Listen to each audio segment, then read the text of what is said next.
രാജേഷ്, ഇപ്പോൾ അമേരിക്കയുമായിട്ടുള്ള നമ്മുടെ ബന്ധം എന്നതൊരു അതിലേറ്റവും പ്രധാനപ്പെട്ട ഭാഗം എന്നത് കച്ചവടത്തിൻ്റെ പേരിലുള്ള ബന്ധമാണ്.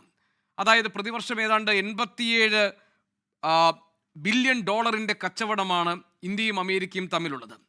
ഈ തീരുവ ഇരട്ടിപ്പിലൂടെ നമുക്ക് കിട്ടിയ ആഘാതം അത് ഇവിടെ കേരളത്തിൽ ആലപ്പുഴയെ പോലും ബാധിക്കാൻ പോവുകയാണ്. കാരണം ആലപ്പുഴയിലെ കയർ മേഖലയിൽ നിന്ന് 1500 കോടി രൂപയുടെ കയറ്റുമതിയാണ് അമേരിക്കയിലേക്കുള്ളത്. ഇപ്പോൾ തന്നെ അത് 600 കോടിയുടെ നഷ്ടം നേരിട്ടുകൊണ്ടിരിക്കുകയാണ്. അപ്പോൾ അതേപോലെ തന്നെ കേരളത്തിൽ നിന്നുള്ള സുഗന്ധസത്ത് കയറ്റുമതി അതിൽ 25% പോകുന്നത് അമേരിക്കയിലേക്കാണ്. തുണിത്തരങ്ങളുടെ കാര്യത്തിൽ ഇപ്പോൾ തിരുപ്പൂർ പോലുള്ള സ്ഥലങ്ങളിൽ നിന്നുള്ള കയറ്റുമതിയുടെ കാര്യത്തിൽ അങ്ങനെ യഥാർത്ഥത്തിൽ ഈ തീരുവ ഇരട്ടിപ്പിൽ തീരുവ പ്രഹരത്തിൽ നമ്മൾ എത്രത്തോളം അത് നമ്മളെ നേരിട്ട് ബാധിക്കാൻ പോകുന്നു എന്ന കാര്യത്തിൽ കൃത്യമായ ഒരു കണക്കെടുപ്പോ വിലയിരുത്തലോ ഉണ്ടായിട്ടുണ്ടോ എന്ന് സംശയമാണ്. നമ്മളിപ്പോഴും നേരത്തെ ശ്രീ വേണു രാജാമണി പറഞ്ഞതുപോലെ ചില റെട്ടറിക്കുകളുണ്ട്, ചില പ്രസ്താവനകൾ വരുന്നുണ്ട്. ഈ കൂട്ടുകെട്ടിലൂടെ അല്ലെങ്കിൽ പുതിയ നീക്കങ്ങളിലൂടെ അമേരിക്കയുടെ ഈ തീരുവ പ്രഹരത്തെയൊക്കെ മറികടക്കാൻ ഇന്ത്യക്ക് കഴിയും, ഇന്ത്യ വഴങ്ങിക്കൊടുക്കുന്ന സ്വഭാവത്തിൽ നിൽക്കില്ല. പണ്ട് നിക്സനോട് ഇന്ദിരാഗാന്ധി പറഞ്ഞതുപോലെ തന്നെ അങ്ങ് അകലെ നിന്നുകൊണ്ട് ഒരു രാഷ്ട്രം ഞങ്ങളുടെ പരമാധികാരത്തെ ചോദ്യം ചെയ്യാൻ വരണ്ട എന്ന അതേ തൻ്റെ ഇടത്തോടു കൂടി ഈ കാര്യങ്ങളെ കൈകാര്യം ചെയ്യാൻ നരേന്ദ്രമോദി ശ്രമിക്കുന്നു എന്നൊക്കെയാണ്. യഥാർത്ഥത്തിൽ ഇന്ത്യയുടെ സമ്പദ്ഘടനയെ ബാധിക്കാൻ പോകുന്ന ഗുരുതരമായ ആഘാതത്തെക്കുറിച്ച് വേണ്ടത്ര കാര്യങ്ങൾ പഠിച്ചിട്ടുണ്ടോ? അത് മറികടക്കാനുള്ള ഒരു സംവിധാനം ഇന്ത്യക്കുണ്ടോ? കേരളത്തിൽ ആലപ്പുഴ പോലെയുള്ള ഇടങ്ങളിൽ കയർ കയറ്റുമതിയുമായി ബന്ധപ്പെട്ട കാര്യങ്ങളിൽ പോലും ഉണ്ടാകുന്ന കോടിക്കണക്കിന് രൂപയുടെ നഷ്ടങ്ങൾ, ചെറുപ്പക്കാർക്കുണ്ടാകാൻ പോകുന്ന തൊഴിൽ നഷ്ടം പോലെയുള്ള നമ്മളെ നേരിട്ട് ബാധിക്കുന്ന പ്രശ്നങ്ങളിൽ എന്താണ് പരിഹാരമുള്ളത്? ഡോക്ടർ രാജേഷ്. ശ്രീ ഗോപികൃഷ്ണൻ സൂചിപ്പിച്ച കാര്യങ്ങൾ വളരെ പ്രാധാന്യം അർഹിക്കുന്ന കാര്യങ്ങളാണ്. നമ്മൾക്ക് ചില പ്രശ്നങ്ങൾ ഉണ്ടാകാം, പക്ഷെ ഗുരുതരമാണ് ആകും എന്നുള്ള ഒരു പ്രതീക്ഷയിലല്ല മിക്കവാറും ഈ വിഷയത്തെ പറ്റി കൃത്യമായി പഠനം നടത്തിയിട്ടുള്ള സാമ്പത്തിക ശാസ്ത്രജ്ഞന്മാരെല്ലാവരും. ഇപ്പം അങ്ങ് തന്നെ ഉദ്ധരിച്ചിട്ടുണ്ടായിരുന്നു 85 ബില്യൻ്റെ കഴിഞ്ഞ വർഷത്തെ, അതായത് ഒരു ബില്യൺ എന്ന് പറയുമ്പോൾ 8700 കോടി. അതിൽ ഏകദേശം ഒരു 40 മില്യൻ്റെ ഒരു പ്രശ്നമാണ് നമുക്ക് ഉണ്ടാവാൻ പോകുന്നത്. കാരണം ബാക്കിയുള്ള കുറേ ഗുഡ്സുകളെ ഒഴിവാക്കിയിട്ടുണ്ട്. ഇപ്പോൾ ഉദാഹരണത്തിന് മരുന്ന്, മൊബൈൽ, ഇലക്ട്രിക്കൽ ഗുഡ്സ് അങ്ങനെ പോലത്തെ കുറേ കാര്യങ്ങൾ ഒഴിവാക്കിയിട്ടുണ്ട്. പക്ഷേ ഇതിൽ തന്നെ ചില കാര്യങ്ങളുണ്ട്. ഇപ്പോൾ സ്റ്റീല്, അതേപോലത്തെ സ്റ്റീൽ ആൻഡ് ഓട്ടോമൊബൈൽസ് വലിയ ആഘാതം വരുന്ന കാര്യങ്ങളാണ് പറയുന്നത്. സ്റ്റീല്, ഓട്ടോമൊബൈൽസ്, അത് ഇങ്ങനത്തെ കാര്യങ്ങളൊക്കെ ഒഴിവാക്കപ്പെട്ടിട്ടുണ്ട്. പക്ഷേ ഇതിന് ഓൾറെഡി ഈ സ്റ്റീലിനൊക്കെ ഓൾറെഡി 50% ഉണ്ട്, ഓട്ടോമൊബൈലിൽ 25% ഉണ്ട്. എങ്കിൽ പോലും നമ്മൾക്ക് ഈ ഒരു പറഞ്ഞ 45 മില്യൻ്റെ ഇതിൻ്റെ ഏകദേശം ഇതിൻ്റെ ഒരു 45 to 41 to 45 അതാണ് കൊടുക്കുന്ന ഒരു കണക്ക്. അതിൽ നമ്മൾ വേണ്ടത്ര പ്ലാനിങ് നടത്തി മുന്നോട്ട് പോവുകയാണെങ്കിൽ നമ്മുടെ സാമ്പത്തിക സ്ഥിതി അങ്ങനെ വലുതെ കുത്തനെ ഇടിയുമെന്നോ അങ്ങനെ പ്രയാസങ്ങൾ നേരിടുമെന്നോ എന്ന് തോന്നുന്നില്ല. മിക്കവാറും വരുന്ന ഒപ്പീനിയനുകൾ അങ്ങനെയാണ്. ഇനി ഗോയിങ് ഫോർവേഡ് എങ്ങനെയൊക്കെ കാര്യങ്ങൾ മാറും എന്നുള്ളതിനെ പറ്റിയിട്ട് നമുക്ക് നോക്കി കണ്ടേ പറയാനൊക്കൂ. പക്ഷേ ഇപ്പോൾ നോക്കുക, നമ്മുടെ കഴിഞ്ഞ പാദത്തിൽ തന്നെ നമ്മുടെ GDP ഏകദേശം നമ്മുടെ ഗ്രോത്ത് ഒന്നാം പാദത്തിൽ തന്നെ 7.8% വന്നിട്ടുണ്ട്. ലോകരാഷ്ട്രങ്ങളിൽ 6%. ഡോക്ടർ രാജേഷ്, അത് ഈ തീരുവ പ്രഖ്യാപനം തീരുവ പ്രാബല്യത്തിൽ വരുന്നതിന് മുൻപുള്ള കാര്യമല്ലേ താങ്കൾ പറഞ്ഞത്? തീർച്ചയായും.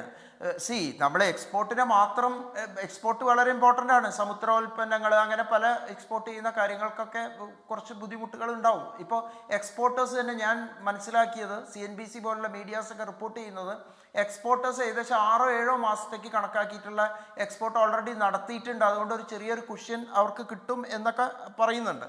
അപ്പോൾ സാമ്പത്തിക നിലയിൽ ഇപ്പോൾ നമുക്ക് വരാൻ പോകുന്നത് ഈ അറൗണ്ട് 4.5 ബില്യൻ്റെ ഒരു ഇതിലേക്കേ വരുന്നുള്ളൂ. അല്ലാതെ എല്ലാ പ്രൊഡക്റ്റിനെയും ഒരുപോലെ ബാധിക്കുന്നില്ല. അപ്പോൾ അതിന് നമ്മൾ അതിൻ്റേതായ ചില, ഇപ്പോൾ നമ്മൾ ചൈനയായിട്ട് സ്വാഭാവികമായിട്ട് ഒരു അണ്ടർസ്റ്റാൻഡിങ്ങോ കരാറോ അങ്ങനെ കാര്യങ്ങളൊക്കെ വരും. ഇപ്പോൾ ഓൾറെഡി API പോലെ ആക്റ്റീവ് ഫാർമ ഇൻഗ്രീഡിയൻസ്, അത് ഇപ്പോൾ നമ്മൾ 70% ചൈനയാണ് ഡിപ്പെൻഡ് ചെയ്യുന്നത്. ഇന്ത്യ ഒരു ഗ്ലോബൽ ഫാർമസ്യൂട്ടിക്കൽ ഹബ്ബാണ്, അത് നമ്മൾ മറന്നു പോകാൻ പറ്റില്ല. ഇങ്ങനെ ചൈനയ്ക്ക് ചില കാര്യങ്ങളിൽ ശരിക്കും മോണോപ്പൊളി ഉണ്ട്. ഫോർ എക്സാമ്പിൾ ഞാൻ പറയുന്നത് വെച്ചാൽ ഈ റെയർ എർത്ത് മിനറൽസ്, അതേമാതിരി റെയർ എർത്ത് മാഗ്നറ്റ്, ഇതിനെന്താ ഇമ്പോർട്ടൻസ് എന്ന് ചോദിക്കാൻ കാരണം, ഈ ഇലക്ട്രിക് വെഹിക്കിളുകളിൽ വളരെ പരമപ്രധാനമായിട്ട് ഉപയോഗിക്കുന്ന ഇത് അമേരിക്കയ്ക്കും ചൈന കൊടുക്കുന്നുണ്ട്, ഇന്ത്യക്കും ആവശ്യമുള്ള ഒരു സാധനമാണ്. അപ്പോൾ അമേരിക്കേനെ നമ്മൾ അങ്ങനെ എഴുതി തള്ളാനൊന്നും കഴിയില്ല. അപ്പോൾ നമ്മൾ ചില സോഷ്യൽ മീഡിയയിലൊക്കെ കാണുന്ന ഇന്ത്യ അമേരിക്ക അങ്ങനെ ചെയ്യും ഇങ്ങനെ ചെയ്യും എന്നൊക്കെ പറയുന്നത് അതിലൊന്നും അർത്ഥമില്ല. കാരണം അമേരിക്ക 3.8 ട്രില്യൺ ആണ് ഓൾ പ്രൊഡക്ട്സിൻ്റെ ഇമ്പോർട്ട് വരുന്നത്. അപ്പോൾ തീർച്ചയായിട്ടും വലിയൊരു രാഷ്ട്രമാണ്. ഈ അമേരിക്കയ്ക്ക് പറ്റിപ്പോയ ഒരു പ്രശ്നം എന്ന് പറയുന്നത് മിക്കവാറും അവിടുത്തെ തന്നെ എക്കണോമിസ്റ്റുകൾ, പ്രധാനപ്പെട്ട എല്ലാ എക്കണോമിസ്റ്റുകളും ഒരുപോലെ പറയുന്ന ഒരു കാര്യം, ഈ ട്രംപിൻ്റെ ട്രേഡ് അഡ്വൈസറായി കഴിഞ്ഞ ടൈമിലും അദ്ദേഹത്തിൻ്റെ അഡ്വൈസറായിട്ട് നിന്ന ആളാണ് ഈ പീറ്റർ കെന്റ് എന്ന് പറയുന്നത്. അദ്ദേഹം കൊടുക്കുന്ന തെറ്റായ അഡ്വൈസറിയാണ് ഒരു റീസണായിട്ട് കാണിക്കുന്നത്. പിന്നെ രണ്ടാമത്തെ റീസൺ എന്ന് പറയുന്നത് ഇതിൻ്റെ പിറകിൽ പറയുന്ന ചില കാരണങ്ങളിൽ ഒന്നായിട്ട് പറയുന്നത് നമ്മളിപ്പോൾ റഷ്യയായിട്ടുള്ള കരാറും മറ്റേ ഓയിലിൻ്റെ കാര്യങ്ങളും റഷ്യയിലോട്ട് കൂടുതൽ പണം എത്തുന്നു അങ്ങനത്തെ കാര്യങ്ങളിൽ. പിന്നെ അതുപോലെ തന്നെ നമ്മളും പാകിസ്ഥാനും തമ്മിലുള്ള ഇതിൽ ട്രംപ് മധ്യസ്ഥത വഹിച്ചു എന്നുള്ള ഒരു അംഗീകാരം കിട്ടുക, അങ്ങനെയൊക്കെയുള്ള ചില പ്രശ്നങ്ങൾ അതിൻ്റെ അകത്തുണ്ട്. പക്ഷേ എക്കണോമിയെ അത് മറ്റ് കൺട്രീസൊക്കെ ഇത് ഒരുപാട് ഡൈവേഴ്സിഫൈ പോയിട്ടുണ്ട്. ഇതിനത്ര കാര്യമായിട്ട് ശ്രദ്ധിച്ചില്ല. കാരണം നമ്മൾ 30 വർഷത്തോളമായിട്ടുള്ള ഒരു അലയാണ്, നമ്മുടെ ഇടയിൽ പ്രശ്നങ്ങളൊന്നും ഇല്ല. അപ്പോൾ നമുക്ക് സ്വാഭാവികമായിട്ടും ഈ ഒരു കാര്യത്തെ നമുക്ക് മറികടക്കാൻ പറ്റും എന്നുള്ള നിലയിലാണ് നമ്മൾ നിൽക്കുന്നത്. ഇതിലൊരുപാട് പ്രോഡക്ട്സ് ഇതിൻ്റെ പുറത്ത് പോയിട്ടുണ്ട്. ഇതിൻ്റെ അകത്ത് നിൽക്കുന്ന ചില പ്രോഡക്റ്റുകൾ നമുക്ക് സ്വാഭാവികമായിട്ടും ചില ചലഞ്ചസ് ഉണ്ടാക്കും എന്നുള്ള കാര്യത്തിൽ സംശയമില്ല. പക്ഷെ അതിന് നമ്മൾ അതിജീവനത്തിൻ്റെ പാതയിലൂടെ തന്നെ പോകും. നമുക്കിപ്പോൾ ബൊക്രാൻ്റെ ഇഷ്യൂ ഉണ്ടായപ്പോൾ 1996 ഇഷ്യൂ വന്നപ്പോൾ നമ്മൾക്ക് എന്തുണ്ടായി, ലോകത്തു നിന്ന് നമുക്ക് യാതൊരു സപ്പോർട്ടും കിട്ടിയില്ല. അന്നല്ലേ നമ്മൾ ഈ റിസർജൻസ് ബോണ്ടുകളൊക്കെ കൊണ്ടുവന്ന് അതിനെ മറികടക്കാൻ ജയിച്ചു. അത് വാജ്പേയിയുടെ കാലത്ത്, അത് അന്ന് 1996 കാര്യമാണ്. ഇന്ന് എത്ര ഞാൻ ഈ ഒരു ഫിഗർ പറയാൻ കാരണം താങ്കൾ പറഞ്ഞ ഈ US ഒരു ചലഞ്ച് കൊണ്ട് നമ്മുടെ എക്കണോമി നേരെ താഴെ പോയില്ല. US മാത്രം ഡിപ്പെൻഡൻ്റ് ആയിട്ടുള്ള ഒരു എക്കണോമി ഒന്നല്ല ഇന്ത്യയുടേത്. മാത്രമല്ല ഏറ്റവും വലിയ ഉപഭോഗ രാഷ്ട്രമാണ്.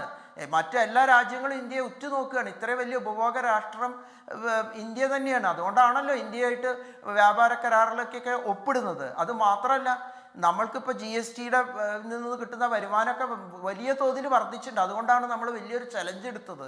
എന്ത് ചലഞ്ചാണ്? നമ്മൾ GSTയുടെ 2 സ്ലാബ് ഓരോ സമയങ്ങളിലും നമ്മൾ ധാരാളം മോഡിഫിക്കേഷൻസ് നടത്തുന്നുണ്ട്. GSTയിൽ ഇപ്പോൾ കണ്ടോ 2 സ്ലാബിൽ വന്നു. ഇപ്പോൾ ഒരുപാട് പ്രൊഡക്റ്റിൻ്റെ വില കുറയുകയാണ്. ഡിസ്പോസിബിൾ ഇൻകം ഉള്ള ആളുകൾക്ക് ഒരുപാട് എക്കണോമിയിലോട്ട് പണം വരും. ഇപ്പൊ ടാക്സ് അത് ഇന്ത്യയുടെ ഒരു സ്ട്രാറ്റജി ആണല്ലോ. അതായത് ഈ ആഭ്യന്തര ഉൽപ്പന്നങ്ങളുടെ വില കുറയ്ക്കുക, വിപണിയിൽ അത് കൂടുതൽ വിറ്റഴിക്കുക, ആ ഉപഭോഗം വർദ്ധിപ്പിക്കുക, അതൊരു സ്ട്രാറ്റജിയാണ്. അതുവഴി GST അതെ. അപ്പൊ നമ്മൾക്ക് വൻ ആഘാതം വന്ന് നമ്മുടെ എക്കണോമി തകർന്നു പോകുന്നോ അല്ലെങ്കിൽ വലിയൊരു ഇത് വരുന്നൊന്നും ഇല്ല. പക്ഷെ മറിച്ച് അങ്ങ് പറഞ്ഞ ചില പോയിന്റുകൊണ്ടും ഞാനും എഗ്രി ചെയ്യുന്നുണ്ട്. പ്രത്യേകിച്ച് ഡയമണ്ടൊക്കെ പോലത്തെ കാര്യങ്ങളൊക്കെ സൂററ്റിലൊക്കെ ഒരു വലിയ ഇതിലൊക്കെ ഇത് തന്നെയാണ്. ഇപ്പം നമ്മൾ അദ്ദേഹം ശ്രീ ഗോപികൃഷ്ണൻ പറഞ്ഞ വരെ തന്നെ കയറുൽപ്പന്നങ്ങൾ, അതേമാതിരി സമുദ്രോൽപ്പന്നങ്ങൾ ഇതൊക്കെ കൊണ്ടുപോകുന്നുണ്ട്. പക്ഷെ അമേരിക്കയ്ക്ക് ഇത്തരം പ്രോഡക്റ്റുകൾ അവരുടെ കൺട്രിയിൽ തന്നെ ഇത് കിട്ടുമോ, ലഭ്യമാക്കുമോ, അല്ലെങ്കിൽ ഇത്രയും ഫ്രീ ആയിട്ട് അവൈലബിൾ ആവുമോ, നമ്മൾ എത്രത്തോളം അമേരിക്ക ഡിപ്പെൻഡൻ്റ് ആണ് എന്നുള്ള ചില വസ്തുതകളും കൂടി ഉണ്ട്. അപ്പം ഞാൻ പറയുന്നത് ഇത് ഒരു ലോങ് ടേം ഇഷ്യൂ ആയിട്ട് ഞാൻ ഇതിനെ കാണുന്നില്ല. ഇതിന് പതുക്കെ ഇതിനൊരു പരിഹാരം ഉണ്ടാവും. ഡോക്ടർ രാജേഷ്, ഇതിനകത്ത് ഇപ്പൊ ടെക്സ്റ്റൈൽ മേഖല എടുക്കാം. ടെക്സ്റ്റൈൽ മേഖലയിൽ നമ്മളുടെ വലിയ കയറ്റുമതി സാധ്യതയാണ്. അതിൻ്റെ നമ്മുടെ സൗഹൃദ രാഷ്ട്രമാണ് അമേരിക്ക. അവിടേക്കുള്ള കയറ്റുമതി നമുക്ക് ബുദ്ധിമുട്ടായതോടുകൂടി അവർക്ക് വേണ്ടി നിർമ്മിച്ചിട്ടുള്ള പല തുണിത്തരങ്ങളും മറ്റ് ഇടങ്ങളിലേക്ക് കയറ്റുമതി ചെയ്യാൻ കഴിയാത്ത പ്രതിബന്ധം നമ്മൾ നേരിടുന്നുണ്ട്. ഇപ്പോൾ ഇവിടെ കിറ്റക്സ് സാബു ഒക്കെ അദ്ദേഹം തന്നെ ഇവിടെ ഒരു സ്ഥാപനം തുടങ്ങി ഇവിടെ തന്നെ വിറ്റഴിക്കാൻ വേണ്ടിയുള്ള ശ്രമമാണ്. പക്ഷേ അമേരിക്കൻ സ്റ്റാൻഡേർഡ്സ് അനുസരിച്ച് നിർമ്മിച്ചിട്ടുള്ള വസ്തുക്കൾ അങ്ങോട്ടേക്ക് കയറ്റി അയക്കാൻ കഴിയാതെ നേരിടുന്ന പ്രശ്നങ്ങൾ, ഇതിനോടകം തന്നെ കോടിക്കണക്കിന് രൂപയുടെ ഓർഡറുകൾ നിലച്ചു പോയിരിക്കുകയാണ്, വേണ്ട എന്ന് തീരുമാനിച്ചിരിക്കുകയാണ്. അപ്പോൾ ഇതൊക്കെ ഒരു രാജ്യത്തുണ്ടാക്കുന്ന അതിൻ്റെ ആഘാതം വളരെ വലുതായിരിക്കില്ലേ ഡോക്ടർ രാജേഷ്? ഇപ്പോൾ നമ്മൾ ആഭ്യന്തര വിപണി വലുതാക്കാം, ഉൽപ്പന്നങ്ങൾ വില കുറച്ച് കൊടുക്കാം, ഉപഭോഗം വർദ്ധിപ്പിക്കുക എന്നൊക്കെ തത്വത്തിൽ പറഞ്ഞാലും പ്രായോഗിക തലത്തിൽ അതൊക്കെ വന്ന് അതിൻ്റെ ഫലമൊക്കെ ഉണ്ടാകാൻ കാലം എത്ര എടുക്കും? അല്ല, കാലം എടുക്കുന്ന പ്രശ്നമല്ല, ഈ പ്രശ്നം തന്നെ നീണ്ടു നിൽക്കുന്നു എന്നുള്ള ഒരു പോയിന്റിലോട്ട് ഞാൻ വരുന്നില്ല. ഇത് നീണ്ടു നിൽക്കാൻ പോകുന്ന ഒരു പ്രശ്നമല്ല എന്ന് പറയാം. പക്ഷേ ഇത്തരം ചലഞ്ചുകളെ നമ്മൾ അഭിമുഖീകരിച്ചല്ലേ വരുള്ളൂ. അപ്പോൾ അതിജീവനത്തിൻ്റെ പാത നമ്മൾ തേടും. നമ്മൾ കൂടുതൽ ഡൈവേഴ്സിഫൈ ചെയ്യും, മറ്റ് രാഷ്ട്രങ്ങളിലേക്ക് പോകും. ഇപ്പോൾ EU എന്ന് പറയുന്നത് 27 കൺട്രീസിൻ്റെ EU അമേരിക്കയുമായിട്ട് ഒപ്പിട്ടിരിക്കുന്ന കരാർ എന്താ? കാലിൽ വീണ മാതിരിയുള്ള കരാറുകളാണ് അവർ ഒപ്പിട്ടിരിക്കുന്നത്. പലതും വേവ് ഓഫ് ചെയ്ത് കൊടുത്തിട്ടാണ് അവർ നിലനിൽക്കുന്നത്. അപ്പം അത്തരത്തിലുള്ള ഒരു സമീപനം നമുക്ക് എടുക്കാൻ പറ്റുമോ അമേരിക്കയുമായിട്ട്? ഏത് രീതിയിലും ഞങ്ങൾക്ക് ട്രേഡ് നടത്താം. അപ്പോൾ ആ രീതിയിലോട്ട് നമുക്ക് പോകാൻ പറ്റില്ല. കാരണം നമുക്ക് 25% അഡീഷണൽ ആണ്. റിമൈനിങ് 25% ഓക്കെ എന്ന് നമുക്ക് പറഞ്ഞാലും ഈ അഡീഷണൽ 25% നമ്മളെടുത്ത് നിൽക്കുകയാണ്. അപ്പം മറ്റ് രാഷ്ട്രങ്ങളും എല്ലാം വരുമല്ലോ ഇതിൻ്റെ അകത്ത്. ഈ ഒരു അമേരിക്കയുടെ ഈ ഒരു ചലഞ്ചിനെ ഫേസ് ചെയ്യുക എന്നുള്ളത് ഇന്ത്യക്ക് വളരെ ഭംഗിയായി കഴിയുമെന്നാണ് ഞാൻ പറയുന്നത്. നമ്മുടെ ശരി ഡോക്ടർ രാജേഷ്, ഏതായാലും നമുക്ക് അടുത്ത റൗണ്ടിൽ വിശദമായി സംസാരിക്കാം.